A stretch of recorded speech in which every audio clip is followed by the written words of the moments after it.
மகாசிவராத்திரியை முன்னிட்டு கிருஷ்ணகிரி பெரிய ஏரிக்கரையில் அமைந்துள்ள 830 ஆண்டுகள் பிரசித்தி பெற்ற ஸ்ரீகால பைரவர் திருக்கோவிலில் நடைபெற்ற நள்ளிரவு முதல் விடியற்காலை வரை நடைபெற்ற சிறப்பு பூஜையில் ஏராளமான பக்தர்கள் பங்கேற்ப கிருஷ்ணகிரி அருகே பெரிய ஏரிக்கரையில் சுமார் 830 ஆண்டுகளுக்கு மேலாக வீற்றிருக்கும் ஸ்ரீகால பைரவர் திருக்கோவில் மகாசிவராத்திரி சிறப்பு வழிபாடு நடைபெற்றது.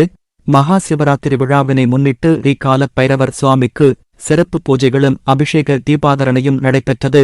மேலும் மாசி மாதம் தேய்பிறை சதுர்த்த திதியில் வரும் சிவராத்திரி மகா சிவராத்திரி மிகவும் பிரசித்தி பெற்றதால் இரவு 9 மணிக்கு துவங்கி விடியகாலை வரை 4 கால பூஜையாக நடைபெற்றது. இந்த பூஜையில் ஸ்ரீகால பைரவர் சுவாமிக்கு மஞ்சள், வாசன திரவியம், பால், தயிர், பஞ்சாமிர்தம், தேன், இளநீயா, விபூதி, பன்னையா, சந்தனம் போன்ற வாசனை பொருட்கள் கொண்டு அபிஷேகங்கள் நடைபெற்றது. தொடர்ந்து சுவாமிக்கு அலங்காரம் செய்யப்பட்டு கற்பூர தீப ஆராதனை நடைபெற்றது.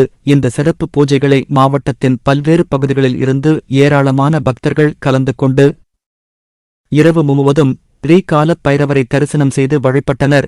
இதைப்போல சூரன்குட்டையில் அமைந்துள்ள ஸ்ரீசர்கர்சன பைரவர் திருக்கோவிலில் நடைபெற்ற மகா சிவராத்திரி பூஜையில் ஏராளமான பக்தர்கள் கலந்து கொண்டு சுவாமி தரிசனம் செய்து வழிபட்டனர். மேலும் மகா சிவராத்திரியை முன்னிட்டு கிருஷ்ணகிரி மாவட்டத்தில் உள்ள அனைத்து சிவாலயங்களில் நடைபெற்ற சிறப்பு பூஜையில் ஆயிரக்கணக்கான பக்தர்கள் கலந்து கொண்டு சுவாமி தரிசனம் செய்தனர்.